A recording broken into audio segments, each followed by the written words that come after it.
Excellent, excellent. Well, good afternoon and welcome. If today's your first time with us, we're really excited to have you. If you haven't been with us, right now we are in the midst of, and today we're actually wrapping up a 7-week-long conversation that we've been having called When Life Crumbles. And we've been walking through this really powerful letter that's written by the Apostle Paul to one of the churches that he planted in a city called Philippi. And if you don't know the story of Paul, at the beginning of the church, Paul was actually adamantly opposed to the church. Then Jesus steps into his life, changes everything, and God actually uses him to give us a majority, a huge amount of what we call the New Testament inside of the Scriptures. And one of the letters that he writes inside the Scriptures is this letter to Philippi. And so we've been walking through this and looking at how he can write to them from prison when it looks like his life is crumbling and they're freaking out, and he's writing to them as they're worried about what's happening with him, what's happening as they're watching more and more people be persecuted for following Christ. He writes to them, and in the midst of that says, listen, I want you to live your life not consumed by worry, but consumed by peace. And for the last 7 weeks, we've been looking at how he's leading them to that. And we saw the beautiful way that he steps in and he says, listen, I want for you to know the joy of your faith. But in order for you to know the joy of your faith, you have to keep growing. You've been growing, but you have to keep growing. In order to keep growing, you have to know what's most important. And what's most important is sharing him and imitating him and knowing him. Hopefully, by the time we've gotten to this point, you know these three things. Hopefully this has been ingrained in your mind. Hopefully every time you hear the word Philippi or Philippians, these three things are going to come to mind. I was talking to my team this week and they said, do we really need to put it up there again? I'm pretty sure they know it. And I said, well, let's just be safe. Let's make sure that we understand, okay, this is what's most important. He says, this is what I live my life for. This is what I want for you to live your life for. This is what it looks like to be mature, is to live your life for these three things, to share him and imitate him and know him. He said, I want you to hunger for that. And then as we saw last week, he comes to the end of walking them through that and he says, and rejoice because God is with you. Rejoice because you're not alone in this and he's working towards this in your life. So what do you have to worry about? All of that led up to this moment where he says, do not be anxious about anything, but in everything by prayer and petition with thanksgiving, present your requests to God. He says, rejoice because God is with you in this. And don't worry. Don't worry. No. Engage the one who's near. We talked about how we engage him, not with the question of why, but how. And then he continues. And what I want to do today is just kind of walk our way through how he wraps up this letter to this church. So he continues and he says this. He says, I want for you, don't be anxious. He said, instead engage the one who is near. He says, and the peace of God, which transcends all understandings, will guard your hearts and minds in Christ Jesus. He says, as you do that, as you engage the one who's near, he said, you're going to experience the peace of God. He says, it's not even going to make sense to you. It's not going to make sense to you how it happens. It's not going to make sense to you the way that you experience it. It's beyond your understanding. He says, but when you begin to engage him, knowing that he's in this with you, rather than being consumed by worry, you begin to engage him, you're going to experience his peace. And then he continues, he says, finally, and it's kind of a strange transition, because he continues and says, finally, brothers, whatever is true, whatever is noble, whatever is right, whatever is pure, whatever is lovely, whatever is admirable, if anything is excellent or praiseworthy, think about such things. He says, don't worry, instead, engage the one who's near, and then God's peace is going to guard your hearts and minds, and then he makes this strange transition to talking about what they think about. And at first, when you look at it, it looks a little disjointed, but I think he's trying to help us to understand something really, really powerful here. Let me take you back to verse 7, because I think there's something in there that we can't miss if we're going to understand how he's walking them through this. Because if you jump back to verse 7, you see it says, and the peace of God, which transcends all understanding, and then it uses this word. It says, will guard. It uses this word guard. It's kind of a strange thing. He doesn't say, well, you're going to experience it. He says, no, it's beyond that. It's going to guard your hearts and minds. He says, not only are you going to experience God's peace, but it's going to guard your hearts and minds. What in the world what is he talking about? If you set out to follow Jesus, you're going to experience what he's talking about here. Because you see, Paul lived his life with an understanding that his heart and his mind were constantly under attack. That his heart and his mind were constantly under attack. And that there were those, and there were forces in this world that didn't want him to know God's peace, that wanted to steal that from him. As a matter of fact, when you look at the end of his letter to the Ephesians, as he's writing to Ephesus, he talks about this at length. And he says God's peace is going to guard your heart and mind, because here's the reality of it. The reality of it is that your heart and mind are constantly under attack by lies that want to come in and rob you of that peace, that want to come in and rob you of what it is that God has done in your life and what God has made possible in your life, that want to bring fear into your life. And he says God's peace is going to guard your hearts and minds against those lies. It's going to guard your heart and mind, which is why when he continues, he says, and finally, make sure that you pay attention then to what it is that you bring into your heart and mind. He says, as you engage God in this, God's peace is going to guard your heart and mind, but make sure that you pay attention to what it is that you bring into your heart and mind. And he begins to talk to them about what it is that consumes their thoughts. So again, he continues, he says, finally, brothers, whatever is true, whatever is noble, whatever is right, whatever is pure, whatever is lovely, whatever is admirable, if anything is excellent or praiseworthy, think about such things. He says, as you engage God in this, the reality is that as you interact with him about these things, understanding that he's near, his peace is going to, but you have to be careful as well about what you bring in. So make sure that you're filling your life with those things that are excellent, praiseworthy, admirable, noble. And he's calling them here to a spiritual principle that is crucial to understand. And that is this. Your focus will determine your direction.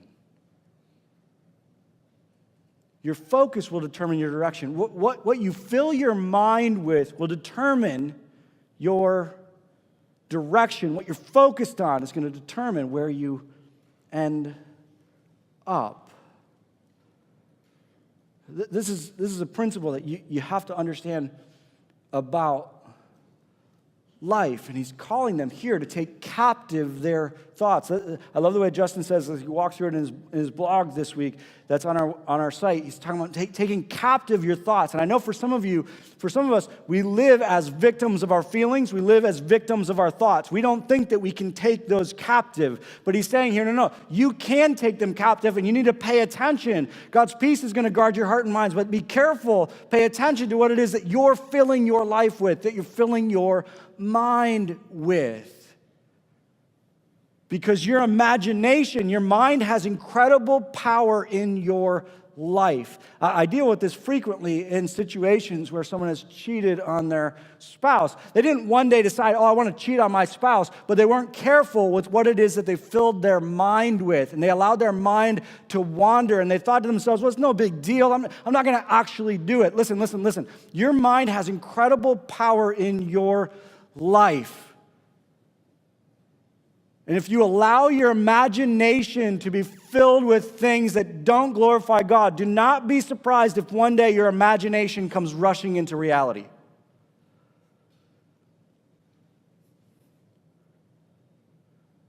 Has incredible power in your life to shape where it is that you're going and where you're going to end up. They say you have to pay attention. You have to pay attention to your focus. In the self-help world, they've tapped into this. It's something that God's been teaching us for a long time, but in the self-help world, they talk about it as the law of attraction. Some of you know what I'm talking about. You've read books that talk about this. And they talk about with the idea that you can somehow, with your mind, bring things into your life. It's not actually how it works. How it works is when you focus in on something, it impacts your priorities. It impacts the decisions that you make. It impacts the way that you engage this journey. It has incredible power in your life. And here, he's stepping in and saying, you have to be super careful. It's going to guard your heart and mind, but you have to be careful with what you bring in and what you fill your life with. Let me ask you something. What do you fill your mind with?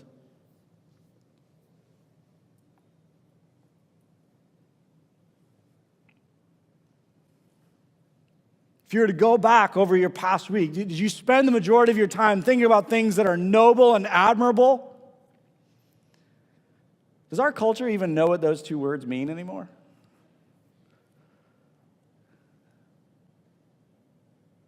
What do you fill your mind with?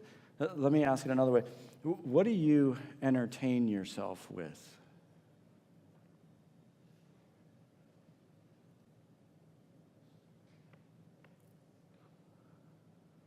As I've been walking through this and preparing for today, I've just been asking myself if it's possible for me to continue to watch television. Because there's not much on there that's admirable and noble, is there?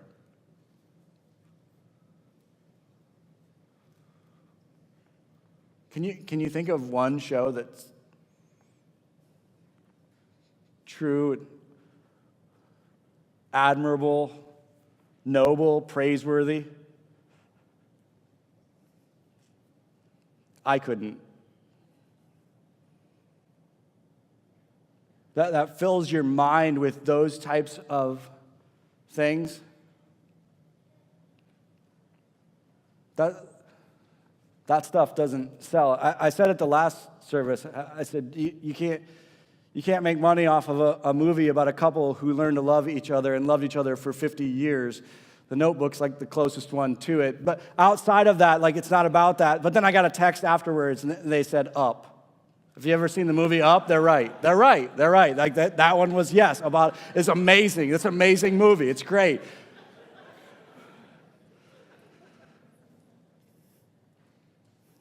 But it's pretty much the exception.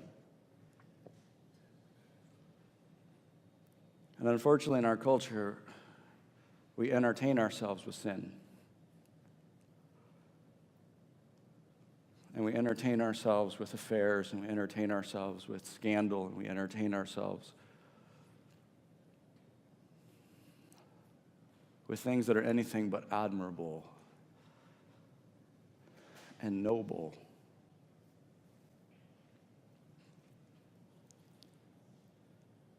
And I think for some of us in our lives, we're continuing to struggle with the same thing over and over and over again. We can't figure out why. A big part of it is we're not paying attention to the principle of focus. I'm actually interacting with this right now with my youngest son because he's learning how to ride a bike, and he's doing really, really well, except for the takeoff part. But he's getting there, and he's getting better and better and better, except for the fact that he doesn't understand the principle of focus. So he'll be doing great until someone slightly walks into his way. And when someone slightly walks into his way, he focuses on them. And all of his attention is diverted straight to them. You know what happens when you focus on something and you're riding a bike? You hit it every time. Every time. And it's amazing to watch. It's almost fun. I should videotape it. But you're watching this, and it's incredible because he'll focus in on this, and he'll turn 9 different times before he eventually hits it. He couldn't do it if he tried. It's amazing. It's like a magnet is drawing him into that thing. The same thing happens with cars, which some of you have learned the hard way. When you focus in on something, you naturally move towards it. And he's saying you have to pay attention. You have to pay attention to what it is that you fill your life with, what it is that you fill your mind with. Engage the one who is near, and God's peace is going to guard your hearts and minds. But then pay attention to what you're bringing into it. Fill it with things that are noble and admirable, and think about the good that God has brought into your life. Focus in on that. And then he continues, and he says, whatever you have learned or received or heard from me or seen in me, put it into practice. And I love how as he's bringing this thing to a close, that he comes to this. He says, okay, guys, and now as I'm walking you through this, everything that I just talked to you about, all that I've just walked through, all the things that you've learned and received and heard from me, he said, here's what I want you to make sure that you put it into practice. And I love that he comes to this, because he knows that there's a tendency and that there's a temptation as you come to the end of this to know it but not do it. To know it but not do it. And what he's saying here at the end is something that, the way that we say it here at Hoboken Grace, is if Sunday doesn't impact Monday, we're wasting our time. If what we're learning on Sunday doesn't impact the way that we live our lives, then we're wasting our time. It would have been better off for you if you just slept in. This is the wrong crowd to say that to, because you guys did sleep in, and then you came. It would have been better if you just enjoyed your afternoon somewhere else or outside. He said, no, you have to put it into practice. You have to do this. And I want to make sure as we walk through this that we get this, because maturity, listen to me, maturity is not knowing the three things that are most important. That's not maturity. Maturity is actually practicing them, actually living your life for them, actually reorienting your life around them. He's saying, don't just know this, practice it. Don't just know this, do it. This is why we build our dinner groups the way that we do here at Hoboken Grace. Why? Because we don't want to just learn things and not do them. We want our groups to be focused on application. How do we practice this? How do we live this out? We can't just move on and learn more and more and more and not do what we know. This is what Jesus calls the yeast of the Pharisees. It's knowledge that puffs up and makes you believe that you're mature because you know a lot, even though you don't practice it at all. So no, you have to practice it. The church is not intended to be a lecture physical education class. The church is intended to be a gym. It's where you're actually practicing this, and we're struggling. Remember earlier in the book, he says, I want you to struggle together to work this out and to look at, okay, what does it look to live like this? To actually live like someone else's story is more important than yours. He says, I want for you to practice this. But sometimes, and I think this is why he says it, he knows that this is the tendency. Sometimes what happens is that we begin to believe that what's valuable is knowing how the exercise works. And so we learn. It's almost like you go to the gym and you're working with the trainer and say, okay, how does this exercise work? And how do you do this? And so you learn all the right form, and you're like, okay, how does this other exercise work? And the trainer's like, no, you have to do the exercise. You say, no. I think if I just learn all the exercises, I'll be in shape.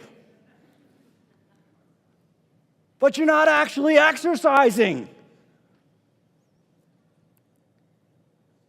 And I think for some of us, we know all the exercises, but we're incredibly out of shape.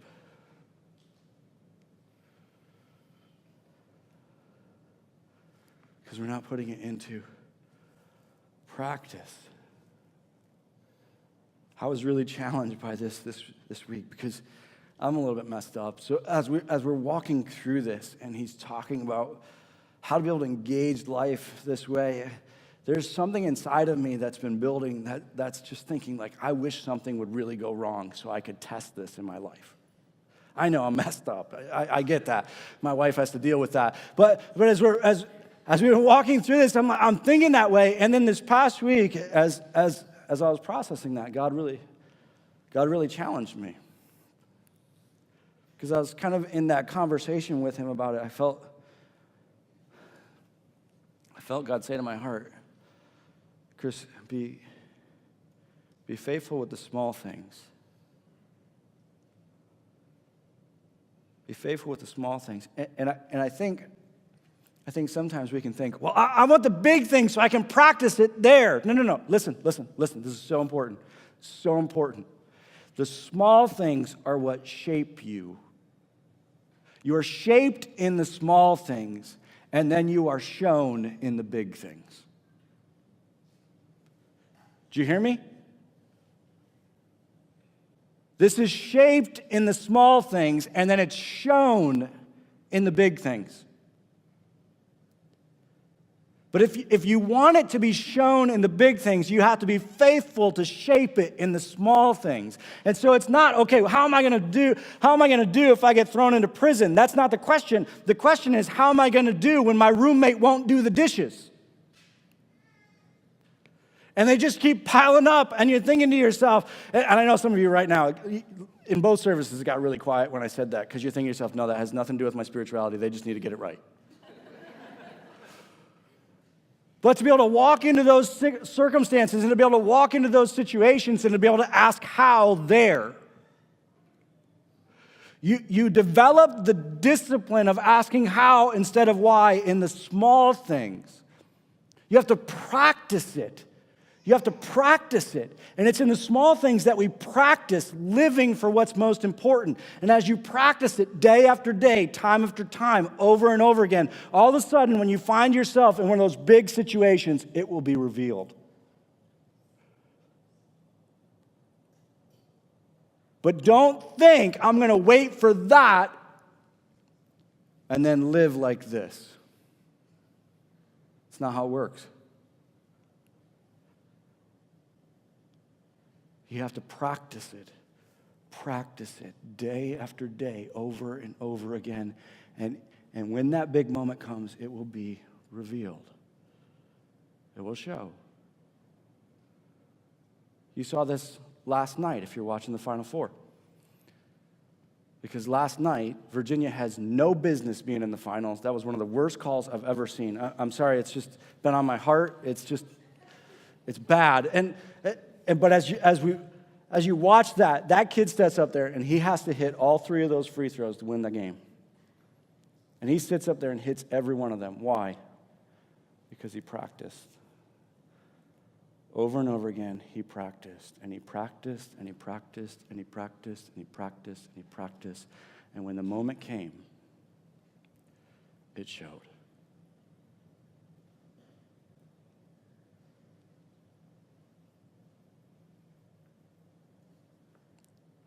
Don't wait for the moment. Practice it.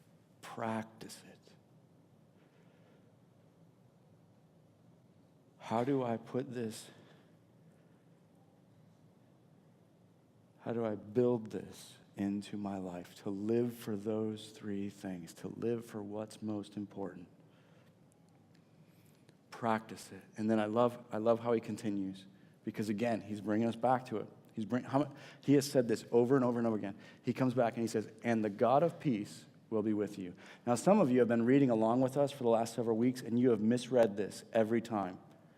Because you've read it as, and the peace of God will be with you. It's not what he says, though.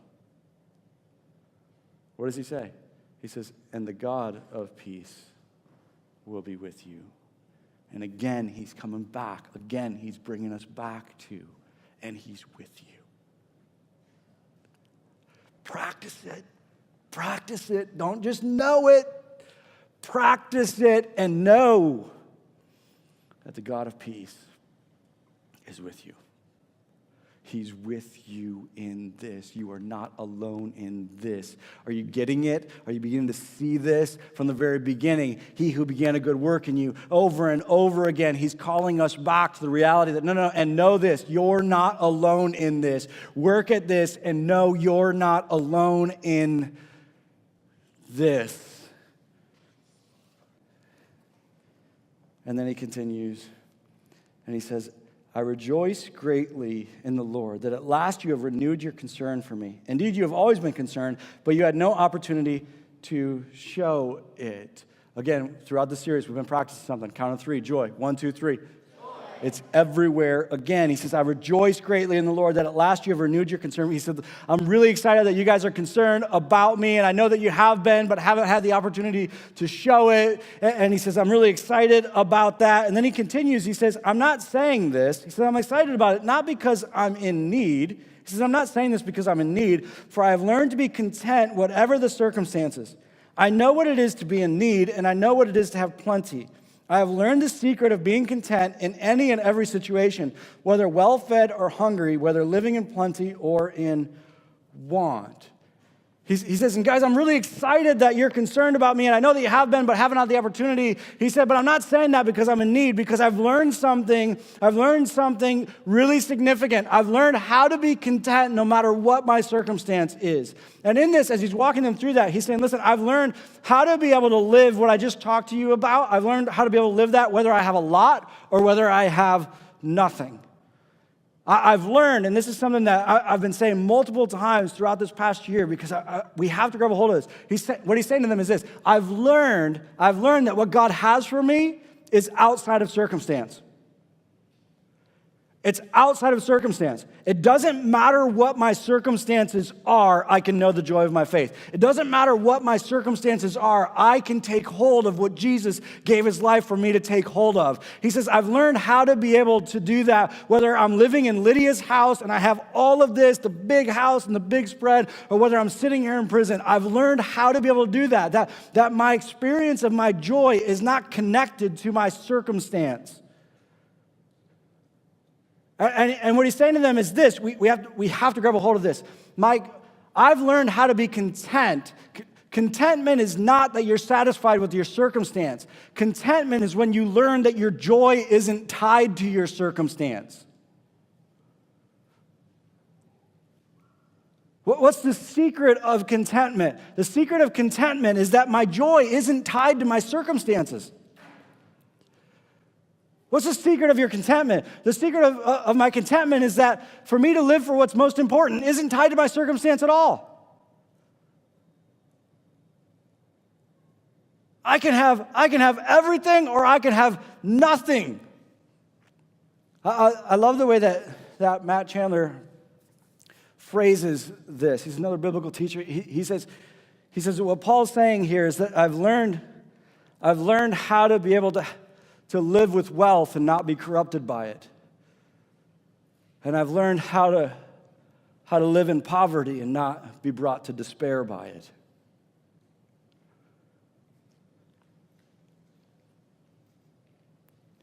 Because what's most important in life, I can do that whether you throw me in prison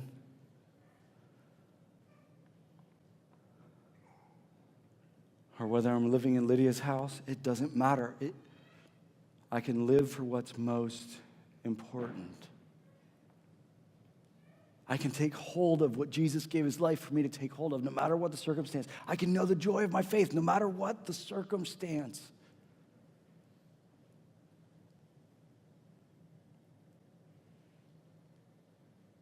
I'm really glad that you're concerned about me, but I want to let you in on a little bit of secret.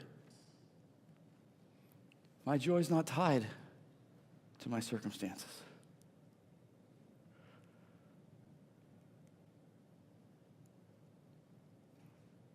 And it doesn't matter whether everything's coming together in life or whether life is crumbling.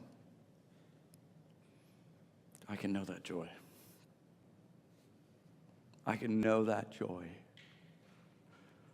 And again, he comes out of it and he takes us back to this incredible truth: I can do everything through him who gives me strength. He comes out of it, and once again, what does he do? He goes back to, he's with you. He says, I can do everything because I know that he's with me. What is the everything again? I can live my life in any circumstance, in any situation. I can live my life for what's most important. I can know not just a little of the joy of my faith, I can know all of it. I can take hold of what Jesus gave his life to take hold of me for. I can do all of that because he's in it with me. Because he's working in my life to complete what it is that he began.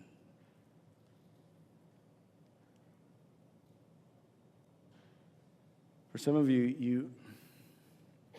you read through the story of Paul and you've wondered for years, how in the world can you live like that?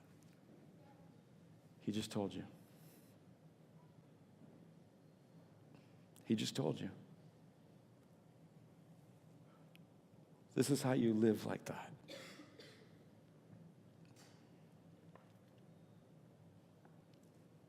We've been asking throughout the series, what is it that you want?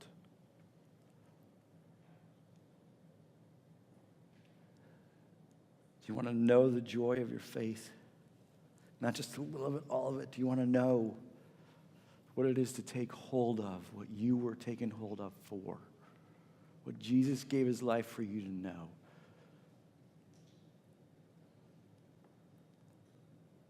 Paul just showed us. He just walked us through how. You live your life for what's most important, to share him, and imitate him, and know him. You hunger for it. You long for it. Don't just know it. Put it into practice. As you walk into your dinner groups this week, here's what I want for you to do. I want for you to walk through these three things and to ask yourself this question.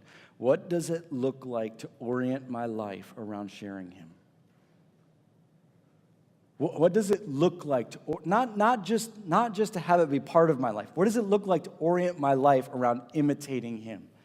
Around sharing him, around imitating him, around knowing him? What does it look like to orient my life around those things? And don't come back and be like, well, I have to quit my job and come work for the church. You're not going to be able to share him hanging out with me. I know about him. You got to be out there.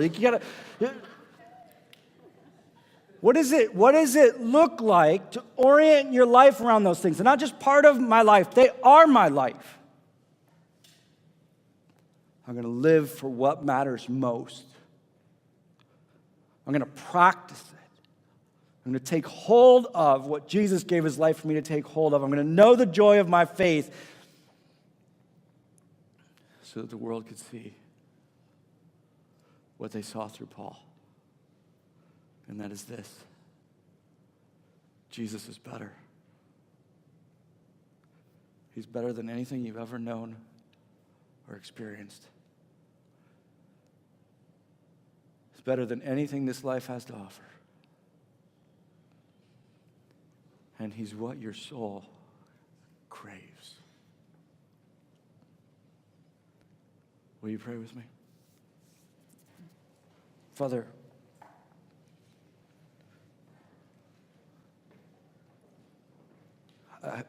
I pray